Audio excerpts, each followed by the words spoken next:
You're listening to the She's Crafted to Thrive podcast, and this is your host, Nikita.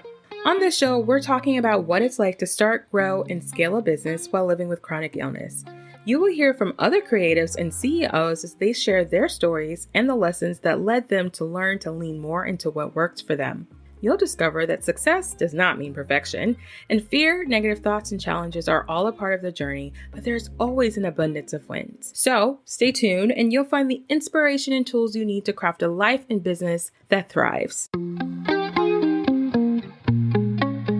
Welcome back to the She's Crafted to Thrive podcast. I am super excited because we are at episode 99. Can you believe that? I surely cannot. I have interviewed well over 50, 60 women, I think, at this point, because only some of these episodes have just been purely me, and I have so many more to share with you. Some amazing interview conversations with some women that I got to interview earlier this year. But I wanted this episode to kind of be a precursor to my 100 episode series that I'm going to be featuring some past clients, some past guests who have been on the show. And I just cannot wait for what you're going to experience in that new episode. It's going to be a new style. It's going to be like a panel style. We're going to be asking some questions and they're going to be asking me questions, y'all. I'm going to be in the hot seat and I don't know the questions as of yet. I will hear them like you hear them in a sense when you listen to the episode. So definitely be prepared to tune into the show at the end of September 2020 to hear and celebrate our 100th episode. And I'm going to do something a little special. So be sure to be following me on my Instagram to hear the deets of what the specialness I'm going to be doing to celebrate our 100th episode. Now, the reason this episode is called Claiming the Traits You Need to Succeed even during the challenges of growing a business while living with chronic illness. I think we all have at some point either decided or fell upon this journey of entrepreneurship. And some of the things that so many of us experience is like feeling stuck in where we are, like what's going on in our life and in our business. And what I wanted to say is that if you've ever started something and you took a pause on it, or if you've ever been, going through something in your life and you're like, man, I could never see getting to the 100th episode. I could never see, speaking live on some type of event. I could never see me making $10,000 in a month. I could never see actually doing something even while I'm in a mini flare-up of my fibromyalgia. All of those things, you guys, are things that I used to think that I have accomplished. And I'm not saying that to like brag. I'm just telling you to share what's possible. And some of the things I was thinking about that has helped me and my clients up to this point to get to where we are is really developing and cultivating the traits we needed to create the possibilities, right? To actually make them come about and not like beat ourselves up for the imperfect actions that we've taken the whole way through. Do we do it? Yes. Do I totally beat myself up over imperfect action? 100%. I've had a period of time, especially this year with all of the change, post COVID and everything that we're all experiencing, like life is getting back to its new normal. And I'm used to Nikita having like a flare up and a new diagnosis or something coming up and changing my normal to a new normal. But the whole world is on a whole state of new normal thanks to a pandemic. And so one of the things I have always really appreciated from my spiritual my spiritual background and just growing as a person is that we have always been intended to grow and have always been intended to learn and work on ourselves. Like we weren't just born with the perfect ability to do all of the things. Like, we were not that way. Even if we were living in a perfect world, we would not be that. We would have to work at it. And so what are some qualities that can help you work at becoming a more successful and having a more sustainable business while living with chronic pain, while dealing with ups and downs of life? And here are some of the things that I have found that are just really important. And I wanted to share like a point that research has shown about this particular point at the ivbusinessjournal.com. It says research indicates that entrepreneurs' persistence, despite the general low success rate of new ventures, can be attributed to personal traits such as optimism, passion, the need for autonomy, self-confidence, a willingness to take risks, and internal focus of control to the extent that you actually have control, right? And I really like to say like that point really leads and lends to the point of being more humble and retrospective, of realizing you're just not going to know all of the things. So being okay with taking some calculated risk and that understanding the consequences on both sides of those decisions. So I thought for episode 99, why not talk a little bit about the traits to help you cultivate? And I'm going to talk about 5 of them. And as I mentioned in that report, that quote is definitely persistence. You know, I talk about this and I talk about this in the context that it definitely has even been something that I've had to cultivate living with chronic illness. I've had to not focus on consistency so much sometimes, but more focus on persistence. You know, it's a thing that helps you move toward a goal despite the obstacles or setbacks that you eventually will experience, but you will also eventually attain the thing that you're looking for or the thing you're striving for. When I think about this podcast, you know, that there's a statistic that the majority of podcasts that come out don't get past the first 10 episodes because of, I think of this, is like the uncomfortableness of feeling uncomfortable, of not knowing all of the things and not seeing instant results all of the time can lead to a lack of persistence. And when it comes to persistence, it really is based on a choice to keep moving forward toward a goal, no matter what gets in the way.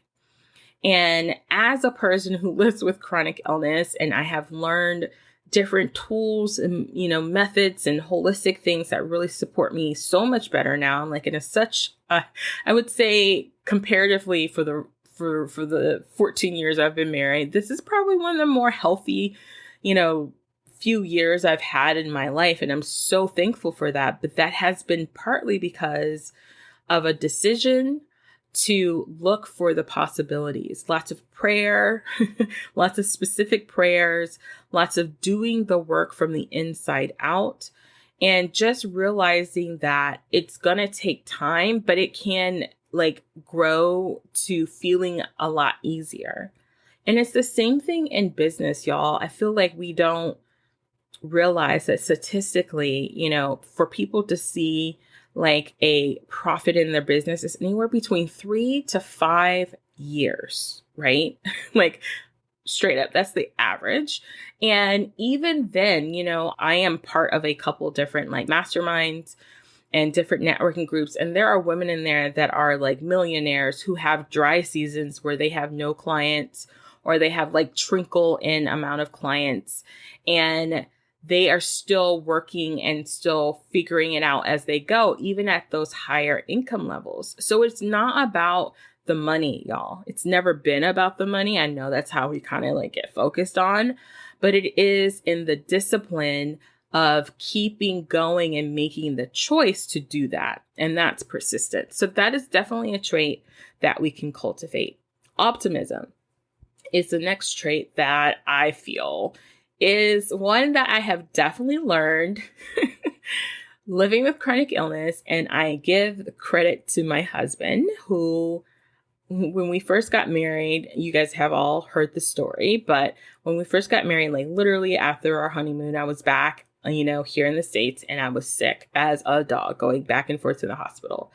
And after that became like our new normal, like all of it was new.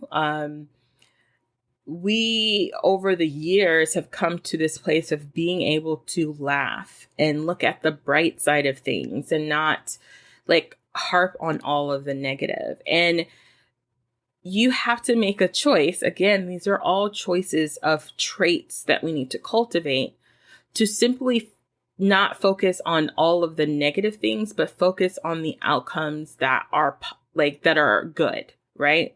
Like, what are the situations that you have in your life and in your business that help you be like able to stand where you are right now? You can make a choice to be optimistic, which is simply nothing more than focusing on the outcomes you want and that are actually in front of you and that you already have. I also like to think of optimism as being content, find contentment in what is currently. And one of the things I had to do with my, living with chronic illness is that I used to hate my body. My coach that I work with, she's like, it is really hard to shift and change something that you hate because your mind, which is so true, will just automatically like avoid it. And so in the very beginning of living with all of these chronic issues, it was really hard for me to actually like thank my body for being so sensitive and alert to what's going on to let me know so I can figure out what's going on, right? I used to not even think those thoughts. You should just be mad and crying, right? So it's the same thing in your business. If you can look at your business through like, hey, this is giving me a vehicle to create some freedom or flexibility to create a way to support the things that are important to me. And I know it's going to take some time, some of that persistence, but I am looking on the good things that that has happened. So when I first started my business, when I first started this podcast, the reason why I started this podcast was because I really wanted to create content. I wanted to connect with people, but that was shortly after my surgery, my big surgery. And I needed some way to connect with people. And I could have looked at like all of the reasons why I couldn't do anything, but I stepped into a more positive, optimistic mindset of like, what can I do? And that really helped me to make the choice to see what I could do, right? And it helped me to focus on what could happen or what was happening by my actions towards those little steps of like, hey, I'm just going to start inviting people to have a conversation, send an email. I'm just going to really start engaging with people on social media, like, commenting and, all of those different things that I talk about in other podcast episodes. But really it was taking the moment and the time in my life and my business, even in this podcast, in times where I just felt like, nobody's listening at times, like just being like, you know what? There are people listening. There's one person that listens. I know that. Like, I've never had less than one person listen to the show. So like having that as an optimistic place, like I am growing, is something, it's a cultivation that you have to work on. One way you can cultivate that, that mindset is focusing on gratitude. Gratitude in your personal life, gratitude in your business, even when you aren't signing clients, even when you aren't like rolling in the dough. What are you grateful for when it comes to your business? Gratitude is a great motivator, a great clear commander in a sense of helping you become more clear on where you're going, where you came from, and how you can keep going. So trait number 3 is self-confidence. I think this is one that as an entrepreneur, we all want, right? We all want a measure of self-confidence, but with all of the noise out there, especially when it comes to marketing our business, telling us that we don't know anything and we can't do anything without this and without that, it can like kind of break down our self-confidence. Another thing that breaks down our self-confidence, y'all, is not taking action. One of the biggest things that I had to cultivate living with chronic illness and running a business was that I had to embrace the mindset and the thought that I can do something even when things are hard, right? I can find the littlest wiggle. And I say that in the sense my husband really helped me one day. I don't even remember what it was. And I'm sure I talked about it on the show before of like, can you move? Like if I've been in a huge fibro flare and I finding it really difficult to move, he'll say like, can you wiggle your toe, your tiny or your big toe? Like, can you do that? Is that enough? And just finding that, the mindset, the energy to focus on doing that one small thing and sticking to working on doing it until you do accomplish it is the thing that helps you create confidence within. One of the things you want to do or look at, especially at this time of the year in 2022, we're almost through the year. You want to look at some of the choices you've made and see, did you stick with them? Did you follow them all the way through? Did you stick with them and shift and pivot, or did you just abandon them because it was, so many things were happening in your life? You build self-confidence when you decide and you choose to stick to your choices and make a commitment to yourself to do it. And if you have a hard time making decisions, do a commitment to yourself. I think part of that can be you may not be connected to the reason why you're doing something. And maybe that's something you need to journal and talk about with yourself. Pray, do some research on what is your purpose for why you're doing what you're doing, because that will help you start to see what might be getting in the way of you honoring those commitments to do things that you say. My favorite verse, my husband hates it when I say it. And I hate it sometimes when I say it because there are some times where I really wish I hadn't said yes. And there's a verse that says, let your yes mean yes and your no mean no. I love to live by that principle. But when there are really crazy things happening sometimes in my life, I still choose to stand by that, even if it means that I may not be the most comfortable, because that's a standard that I choose to try to live in. Granted, there are times that doesn't always happen, but it's something that I really do hold true to my life and to how I live my life, not just in business, but also in relationships and all of those different things. Taking action is what helps you to really find your self-confidence if you're lacking in it. So when you take action, you begin a systematic process of building on small successes. And pretty soon you create larger ones, larger successes. I like to say it grows your evidence bank of your ability to do something or to create something or to stick to something. There's nothing like the achievement of building self-confidence when you feel like you don't have any. So really focus on cultivating that self-confidence in a very modest way for yourself so that you can see the possibilities of growing. Okay, the next thing to cultivate is a willingness to take risk.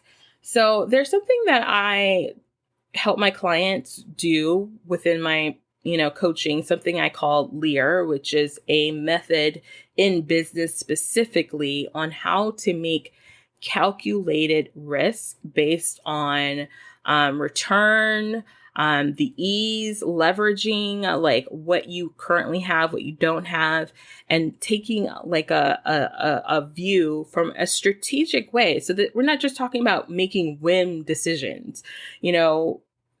That doesn't make any sense. It's not very wise to do that. So it is something to kind of consider, especially when you are trying to figure out where to use your most, spoons, your most creativity. When I say spoons, I'm talking about energy. What is the thing that takes up too much of your energy? What is the thing that pulls away from your most important thing in life, right? So for me, it's my volunteer work. For me, it's my husband. I don't want my business and rest to, overshadow those things. So having kind of a system to see that is a really great way to feel more empowered, to make calculated or be willing to make risk. Even taking small risk and stepping outside of your comfort zone can help create incredible momentum. I definitely did that with this podcast. I definitely did that with this podcast. I had no idea what a podcast was, and I kind of have just run with it. And boy, am I excited and thankful for it. It's got me on stages to speak. It's got me opportunities to bring on clients who have been, guests of the show, to be a coach for other people's programs. Like, it has literally been the thing that has helped me to get my foot in the door in some ways. And so it was a risk because I had no idea what I was doing, and I had to spend money and time to figure it out. But boy, has it paid off. And I've seen that in different areas. Like this year, like I said, the podcast really has helped me do speaking gigs. I've seen that in the way I market my business, like trying different things to see that, hey, what's going to happen, and being okay with the experiment. I like to think of risk after you've done the calculations and you've really, made a decision solidly and well, this is an experiment. Let's see how it's going to work out.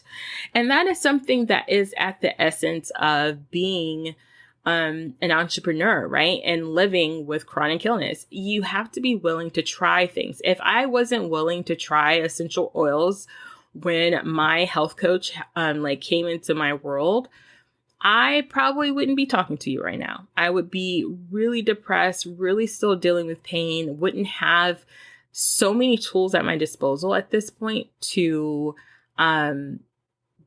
be less in pain, to be more, cognitively aware of what's going on with my body and what I put in my mouth and how I move my body and all those different things.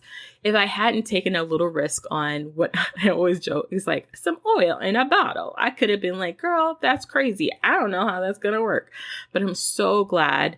And this is where I talk about humility, that I was humble enough to say, hey, I have no idea, but I trust that, this person that I have, trusted for a long time, and I have vetted them, that I trust that I'm going to give this a try and see what happens.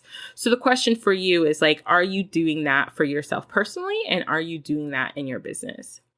One of the last traits, I think, is something super given, but also difficult. And that is to cultivate passion. Whether you're in a good time or a rough time, if you have a goal, you need to figure out a way to reach it. You also need to find a way to reach it so that it doesn't take away from your passion, right? I have found, especially with creative entrepreneurs, one of the things that happens is they're so creative and so excited that they allow these goals that weren't really theirs in the first place, or were these thoughts or ways of doing things that have taken away their passion to do the thing that they started in the first place. And so the way you really cultivate passion as you grow, one of the things that I have totally loved about being a coach is that I didn't know anything about coaching, but then I learned about coaching, and then I have never stopped learning about coaching. I have never stopped investing on how to be a better coach, right? And I have always been coached. I've always chosen that to be something I do in my business. And it's the same thing with your business. If you're finding you're losing luster, you feel like things are you're hating everything you do, take a pause. It's okay to take a reset. I did that earlier. I think last year I did an episode about, hey y'all, I'm taking a break, because I experienced that with this podcast. And I was like, something's going on. And it was because I was trying to do it a certain way, because someone said that I had to do it a certain way to have success. So I had to redefine what success was for me, what it meant for me, and why I started this in the first place, and why I enjoyed it. Sometimes we just need to go back and remember why we're doing what we're doing and why we like it, why we love it, that kind of stuff. So passion is definitely something, a trait to cultivate, because as you go through the ebbs and flows of a business, you're gonna have times where it could take your passion completely away, your want to be what you are in your business, and stop you altogether because you stop and didn't remember or keep recalling or keep feeding your passion of why you're doing what you're doing, right? Or what it is that you love doing. So definitely these are some of the traits. So I'm just going to share them again. It's to cultivate your willingness to take risk and be humble in those risks. And I know that seems counterintuitive. When you work with me, we really go deep on this. It's such an important part of growing your business. It's the thing that has literally helped my client. One of my clients this year has grown so much. She's gone from, making anywhere average between $6,000 a month to making $10,000, $15,000 a month. And it hasn't been because she's doing more. It has literally been from a willingness to take risk, calculated risk, and being humble and like asking for help and letting some stuff go. And that's how she's, grown. And I say that's how she's grown. It's so much more than that, but that's just like the surface level. So that is one of the qualities. So taking risk, being humble, those are tied together. Passion, cultivating passion, cultivating self-confidence, because it's easy as we live in a world of entrepreneurship of like competitiveness to be pulled down and like told that we're wrong. That's really difficult. And so working on like taking action and being and sticking to your own commitments. Okay. The other thing is to be optimistic. Yes, we're going to have ebbs and flows, ups and downs, but always find a practice of gratitude to see why you're so thankful for where you are right now and what has been happening and what has happened in the past. And the first one was persistence, right? It's like the goal of just keeping going no matter what is happening. It's important if you are very clear on your goal, your why, and also if you're clear on the purpose behind what you're doing. So those are the 5 traits that I have found that has helped me get to what's coming up soon. Is my 100th episode after starting back in 2017. It's also the thing that has helped me grow as a person dealing and living with multiple chronic illnesses. It's the thing that has helped me to become a better coach and to help others be better for themselves and for their businesses and for the ones they love, all of those different things.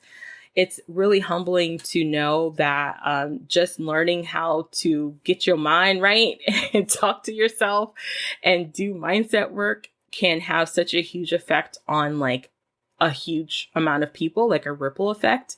So much so that I get, responses from you all on an email and things like that about the show. And you guys jump in my DMs. I'm just so very, very, very, very, very thankful to all of you for being here for this journey. And I can't wait to, continue it.